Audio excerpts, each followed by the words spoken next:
We want to begin to shift our beliefs today, to be willing to allow the changes to happen. The point of power is always in the present moment. And all these old things, these lacks, these limitations, these beliefs, can return to the nothingness from whence they came. They came out of nothing, and they can go back to it. You are the power. No person, no place, no thing has any power over you. I can give you lots of good advice and lots of wonderful new ideas, but if you choose not to accept them, then you're in control, for you have the power.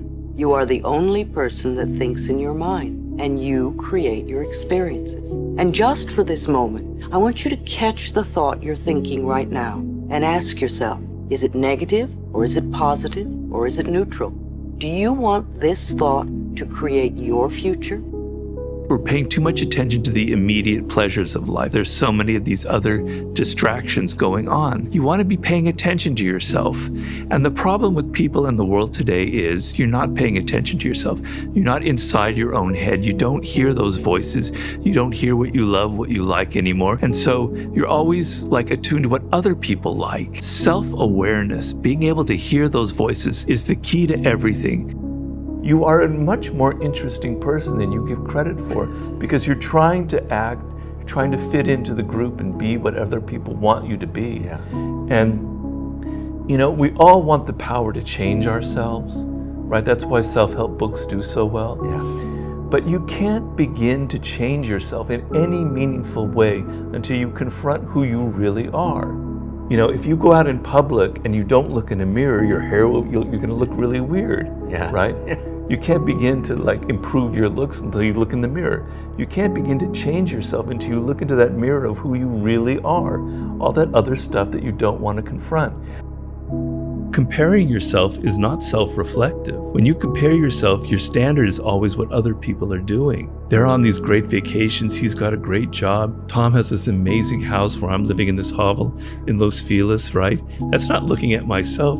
That's always having the other person as the standard. It makes us so out in the world, in other people, what other people are saying, what other people are doing. It makes us continually think in the social sense and not able to turn inside and look at who we are, what makes us different. We're so attuned to what's cool, to what other people are doing out there, to what other people are saying, that we lose kind of an intuitive grasp of who we are.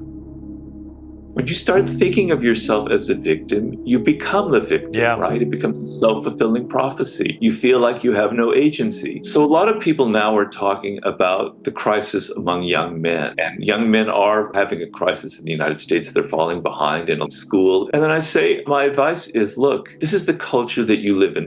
You don't get to choose when you were born or what the culture is like. And yes, there are things that are working against you as a young man. Things like masculinity are no longer seen as a virtue. But you can't change that as an individual. You can't change your culture. That's just the way things are right now. And they'll shift back at some point. But you can't think of yourself as a victim. You can't think of yourself, oh my God, I feel so sorry for myself. The world hates me. It's all about women. It's not about men. Oh me, oh my. Then you're going to become passive and you're not going to feel like you have any agency in this world. And I advise young men to not think that way. You have agency. The masculinity that you feel is inside of you. It's not going to come from the culture. It has to come from inside of you. It has to come through your own skills and through your own thinking. It seems to me that almost everyone on this planet, myself included, and everyone I've ever worked with, is suffering from self-hatred and guilt to one degree or another. The more of it we have, the less our life works. And the less of it we have, the better our life works. It's like the bottom line for almost everyone that I know is, I'm not good enough. And we often add to that belief, and I don't do enough, and I don't deserve. Now, if we have a very strong belief in our subconscious mind, which to me is right here in the gut, that I'm not good enough and I don't deserve, then it's going to be extremely difficult for us to create a life that really works in all categories. Now you see, no matter what the circumstances, we are only dealing with a thought. I don't believe in giving power to outer effects. We may think that being broke is the problem. I see this as the outer effect of an inner problem. It's the inner thought pattern create these effects. Your concept of yourself is everything that you believe to be true. about yourself and what's possible for you and anyone else. And it really means changing most of that, because you have been raised to be ordinary. You've been raised to believe in your limits and how far you can go. And you've have this imposed upon you by your well-meaning parents and grandparents and culture and religion and business and education. The systems that you have been immersed into have basically told you, get here. This is not for you. We have great wishes and desires, and yet our life is not controlled by that. Our life is controlled by the programming, and that programming is the disempowering program. So all you see is the consequence of the invisible subconscious, which will sabotage all the desires and wishes you have. My behavior, whatever I'm doing, is nothing but an expression of what's going on inside. Now, here's the paradox. I can be thinking something very positive. I can see something good happen, but I'm getting bad results. I see myself earning more money, but I'm going deeper in debt. I study the material, but it doesn't happen. And what happens then? I start to think there's something wrong with me. There's nothing wrong with you, but your subconscious mind has been programmed. The science that says there are two minds that are operating at the same time. One is called the conscious mind, and one is called the subconscious mind. I say, what's the difference? The conscious mind is where you are as a spirit, an entity, a unique identity. You are in that conscious mind and perceiving the world. I say, what about the subconscious mind? It's not a creative mind. The subconscious mind is habits, things that you've learned and you've experienced in your life, and they become habits. So the subconscious mind is not thinking, creating. The subconscious mind, push the button, play the behavior. If beliefs are subconscious states of being, and you're stringing beliefs together, then most people are viewing their life through the lens of the past, unconsciously. And they are filling in reality. They're seeing reality. They're filling it in from their past memory. What if you just didn't default to the subconscious? What if you just stayed in the conscious mind? That's called being mindful. And why is it relevant? Because when you stay conscious, keep your mind present, you are the creator of your life. And when people are in mindfulness, they manifest their wishes, their desires, and their happiness.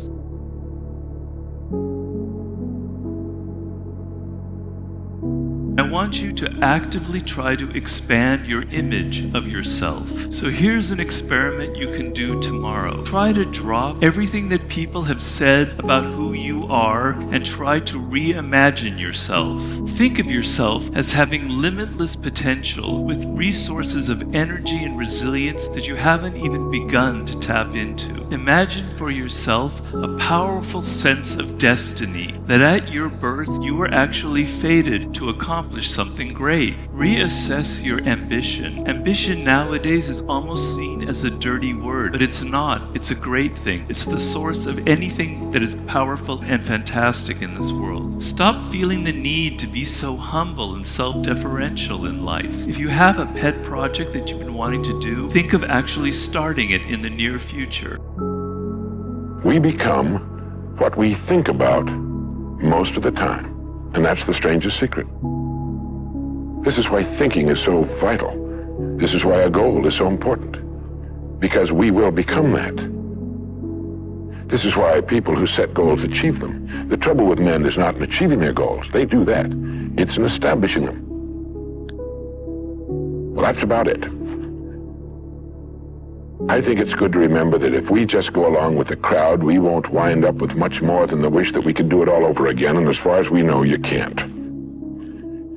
If we want to amount to anything as individuals, we need individual goals, individual thinking, individual actions, and we must never conform to the big group. We must love them, we must help them, we must serve them, because our whole success will depend on our ability to do these things. But never lose our own individuality and our identity. One of the exercises that has had a profound effect on my life is the perfect day exercise. Oh, yeah. You know, Yeah, and when I okay. first read about it, I thought, you know, what could this possibly be? You know, and as I recall, it involved taking a little bit of time, maybe 10 minutes, maybe 30 minutes, and just sitting or lying down, closing one's eyes, and just imagining with no limitations one's perfect day. Yeah. And what's so wild about this exercise is that several, not all, but several of the things that I imagined in that exercise have amazingly come to be reality. It works. I don't know how or why it works, but I used to have people send me a postcard. This is how long I've been doing this stuff. Now it's emails and texts. But I'd say, okay, we just did your ideal day. You've got it all written down. Now send me a notification when that day happens. And I get a lot of notifications. Okay, well, I'm giving you a notification right now, because at the end of that exercise, and I ended up doing it several times. I do too. I do it all the time. Okay, that's good to know. I want to know about the frequency there. Was, you know, I'd love to sit down and talk to Martha Beck, what I wouldn't do. So I'm in a pinch me moment right now. If a person would sit down and let their body relax, totally relax, and then start to visualize in their mind, see themselves the way they want to see themselves, and see how you'd like to live your life, see yourself living it that way. Now understand that that's a picture in your mind. Take that picture and describe it, write it out in the present tense.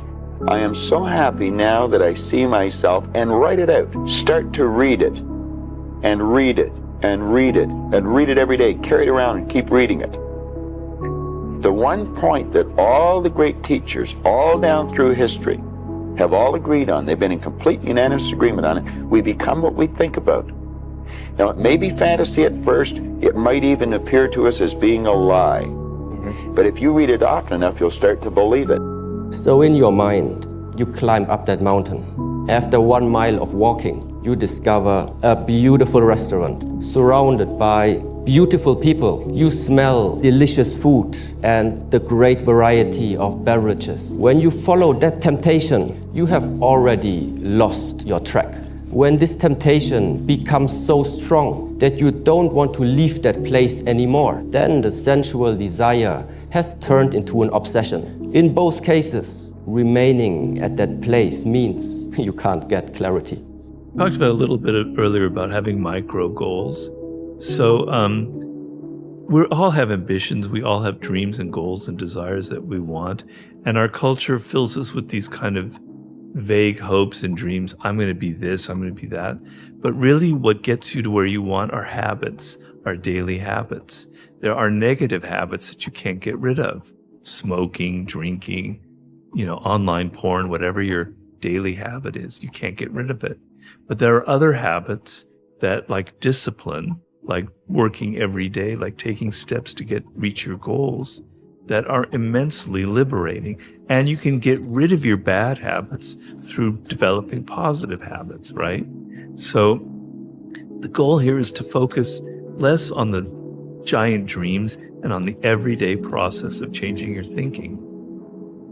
It's not the economy that's going to determine your next 6 years. It's your philosophy about labor and about activity and about miracle and soil and seed and sunshine and rain and the economy and the banks and the money and the companies and the schools and what's going on. It's your philosophy and your attitude and then your ability to take action. All of that we call the process of life change, miracle working.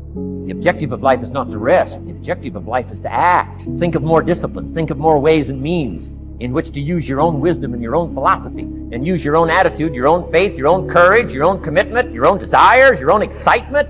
Invest it in discipline so that it's not wasted. The smallest of discipline. Thereby transform your life. Join the 5%, join the 10%, join the 3%. We can learn to do the most incredible things. All we need to do is take the time to do it. So it's not a matter of capacity. It's a matter of judgment. It's a matter of excitement. It's a matter of will. And it's a matter of wanting to bad enough. So it's pretty exciting to know that any day you wish, you can change your life. Any day you pick out, you can make major changes. It doesn't ever have to be the same again. And that's exciting. Knowing that intellectually and personally, you can actually do the things that will make major changes in your life. Happiness is not something you postpone. Happiness is not something off in the future. Happiness is something you design. You've got to get the word. Happiness is something you design. Happiness is a study. Happiness is a practice. Happiness is an art. It's not an accident. It's an art. And anybody that wants to can study, practice the art of happy living. But here's how you get a miracle going for your life. Number one, do what you can. Get a list of the stuff you could do and you haven't done, postpone, and start cleaning that up. You can't start at a better place for personal change. It'll affect your bank account, affect your future, affect your income, affect everything. You can't start a better life change process than cleaning up what you should be doing. Then you'll discover some of life's best treasures when you pay that price. Let me give you the best of ancient script. Here's what it says.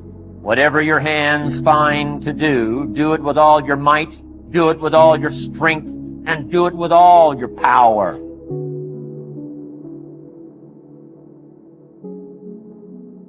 Don't wish for a better wind. The key is to wish for the wisdom to set a better sail. Utilize whatever wind that blows to take you where you want to go.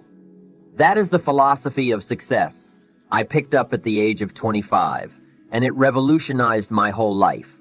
Here's what I found. I found it was easy.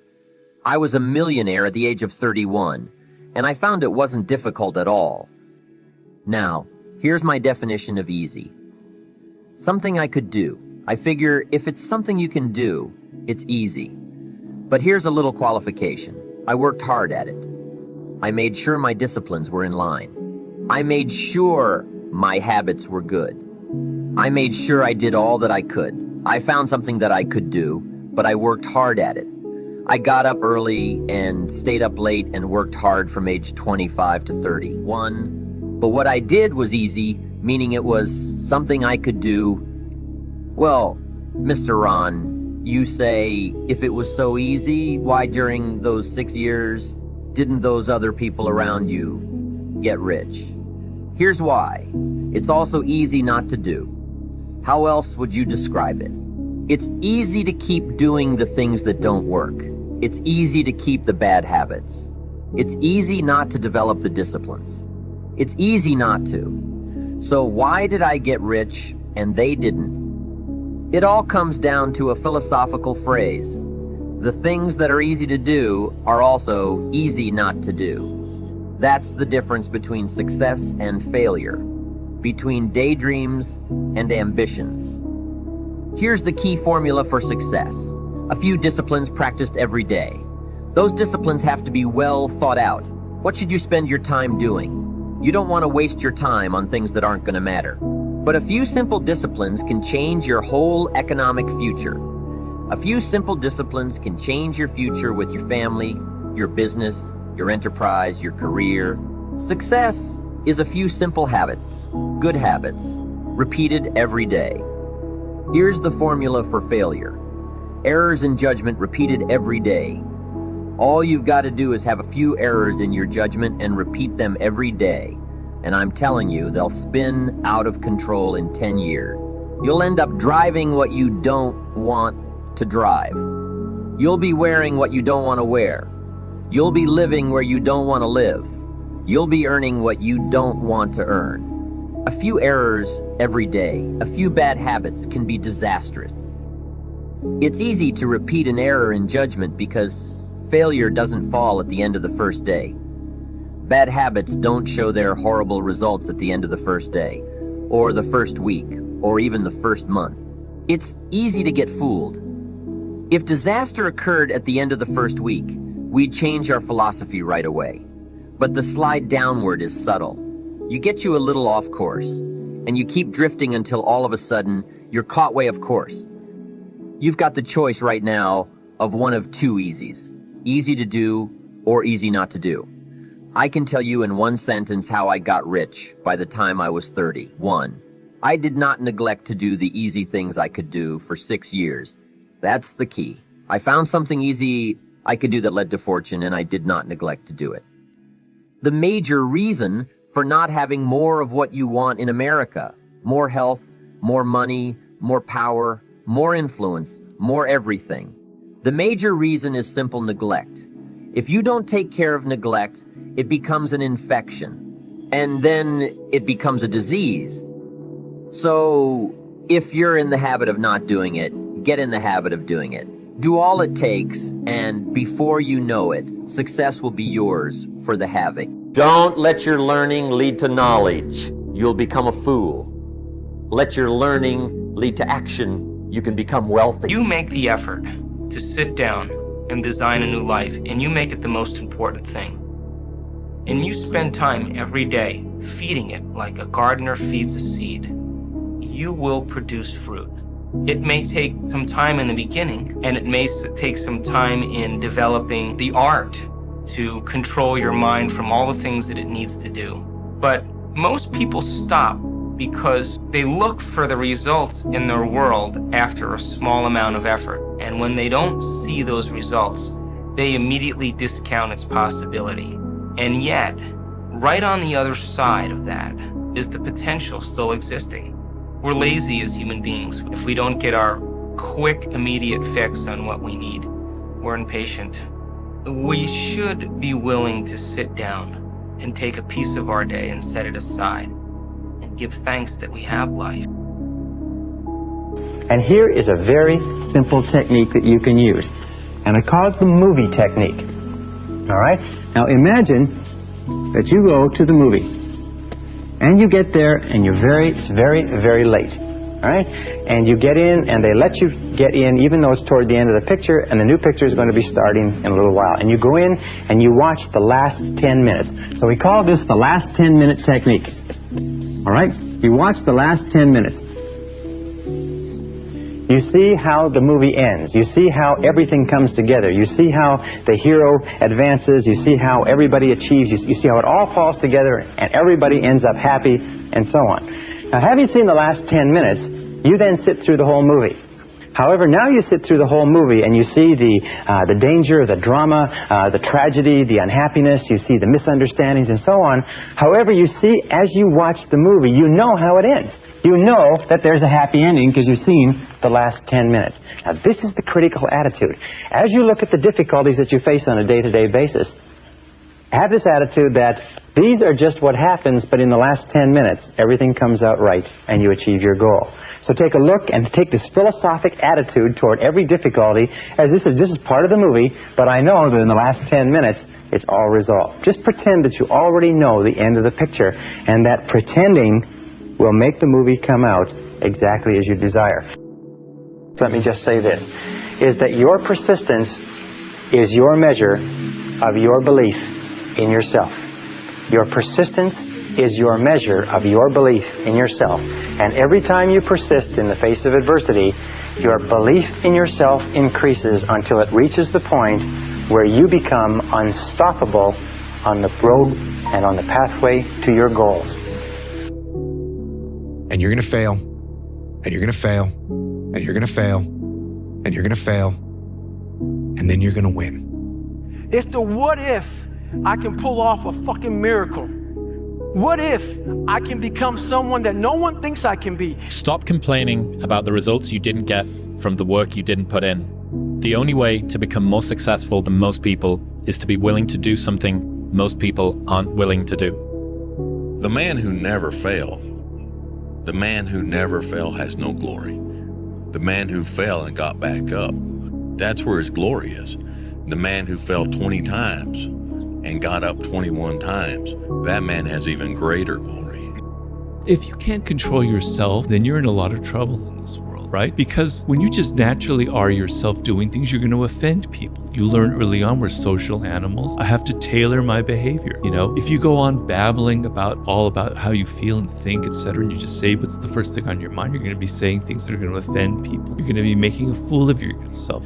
Be saying things that you end up regretting, right? So you have no self-control. Well, if you can't control yourself, how can you control anything in your environment? How can you be a leader?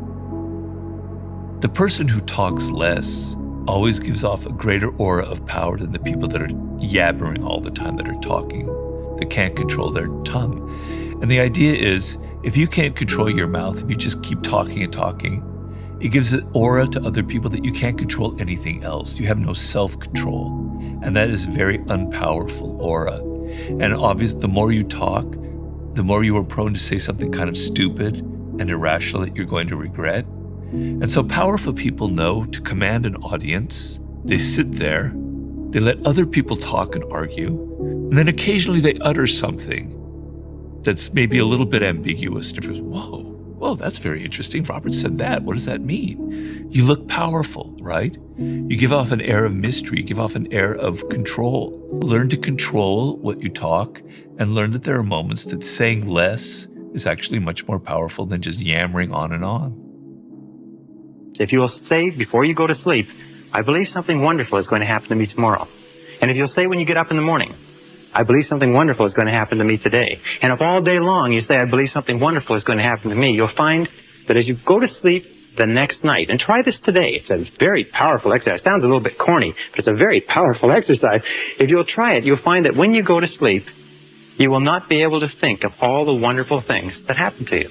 You'll just be surprised that your parking spaces will open up and friends will call and you'll get checks in the mail. Just your life will be a series of really positive, happy experiences. So always expect the best. I believe something wonderful is going to happen to me today, and by the inexorability of a law of nature, it's going to happen to you. I can assure you it's happened to thousands and thousands and thousands of our graduates who will literally astonish you the effect of this corny little exercise.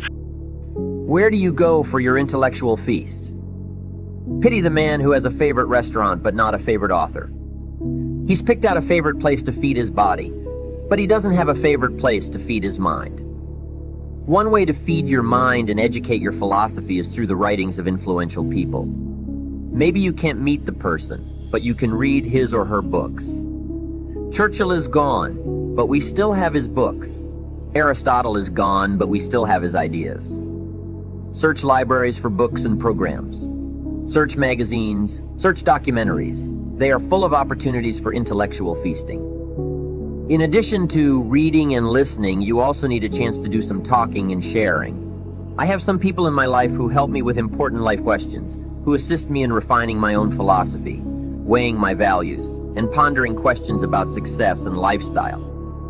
We all need association with people of substance to provide influence concerning major issues such as society, money, enterprise, family, government, love, friendship, culture, taste, opportunity, and community. Philosophy is mostly influenced by ideas, and ideas are mostly influenced by education, and education is mostly influenced by the people with whom we associate. One of the great fortunes of my life was to be around Mr. Schoaf those 5 years. During that time, he shared with me at dinner, during airline flights, at business conferences, in private conversations, in groups. He gave me many ideas that enabled me to make small daily adjustments in my philosophy and activities, those daily changes. Some very slight, but very important, soon added up to weighty sums. Big part of the lesson was having Mr. Schoaf repeat the ideas over and over. You just can't hear the fundamentals of life philosophy too often. They are the greatest form of nutrition, the building blocks for a well-developed mind. It's easy, when you finally find yourself in a good job, to stop pursuing mental development. Have you heard about the accelerated learning curve? From birth up until the time we are about 18, our learning curve is dramatic, and our capacity to learn during this period is just staggering. We learn a tremendous amount very fast. We learn language, culture, history, science, mathematics, everything. For some people, the accelerated learning process will continue on. But for most, it levels off when they get their first job. If there are no more exams to take, if there's no demand to get out paper and pencil, why read any more books? Of course, you will learn some things by experience. Just getting out there, sometimes doing it wrong and sometimes doing it right. You will learn, but can you imagine what would happen if you kept up an accelerated learning curve all the rest of your life? Can you imagine what you could learn to do? The skills you could develop, the capacities you could have. So here's what I'm asking you to do. Be that unusual person who keeps up his learning curve. Making the most of your life is not usual. It's unusual.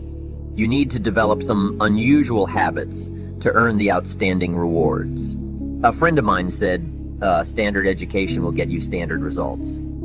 You want a lot more than standard results. You need to become a lot more than a standard person. Become a student of good ideas wherever they can be found. Always be on the lookout for a good idea. A business idea, a product idea, a service idea, an idea for personal improvement. Every new idea will help to refine your philosophy. Your philosophy will guide your life, and your life will unfold with distinction and pleasure. One of the keys to making the most of ideas is developing the ability to reflect. Reflect means to go back over, to study again. Go back over your notes, go back over your thoughts, and go back over your day. There are some particularly good times to reflect. One is at the end of the day. Take a few minutes to go back over the day. Whom did you see? What did they say? What happened? How did you feel? What went on? By answering those questions, you capture the day. Every day represents a piece of the mosaic of your life. You need to capture the experience, the knowledge, the sights, the sounds, the panorama, the color, and the emotion, so it will serve you well for the future. Don't miss a day. Then take a few hours at the end of the week to reflect. Go back over your calendar. Go back over your appointment book. Ask yourself the same questions. Where did you go? Whom did you see? How did it feel? What went on? Capture that week. A week is a fairly substantial chunk of time. Next, take half a day at the end of the month to reflect. Follow the same process. Go back over what you read. Go back over what you heard. Go back over what you saw. Go back over your feelings and capture them so that they serve you. Finally, take a weekend at the end of the year to establish the year firmly in your consciousness so that it never disappears. The Old Testament describes a unique scenario that unfolded according to the law. At that time, people worked for 9 years, and the 10th year was a sabbatical. The 10th year was probably used for relaxing, replenishing, getting in shape physically. We would call it a change of pace in modern society. But that was not the only objective for the 10th year. I'm sure that, in ancient days, sabbaticals were used to go over the previous 9 years, to see what went right and what went wrong, what worked well and what didn't work well. People would ask themselves, how did I grow? What did I learn? How did I change? What do I have now after 9 years that I didn't have at the beginning? That time for reflection is what makes a sabbatical so effective and meaningful. At times, you'll want to reflect with somebody else. A husband and wife can reflect on the past year together. Parents can reflect with their children. Colleagues can reflect with each other. But you've also got to learn to reflect by yourself. Solitude is a powerful force. We all need to find some occasions to shut out the rest of the world for a while. I've got a motorhome and a motorcycle. That's how I find solitude. I head for the mountains and ride the trails where there are very few human beings. Or I go out into the desert somewhere. It's my time to get away. When you live a very public life, you treasure solitude. When I have a chance to reflect alone, I go back over my life, go back over my skills, go back over my experiences. There are some things you need to do alone, such as ponder, think, wonder, read, study, and absorb new ideas. Decide how you can become better this year than you were last year. Enjoy your solitude. Life is full of experiences. Touching and seeing and looking and doing and acting. But you're going to lose the lessons of those experiences if you don't take the time to reflect. We can all learn to gather up the past and invest in the future. Gather up today and invest it into tomorrow. Gather up this week and invest it in the next week. Gather up this year and invest it in the next year. Many people simply hang on one more year. They are just hanging in there, seeing what's going to happen. I am asking you to choose a different path, to learn, study, and reflect. This is a major part of personal development. The quest to become better than you are now.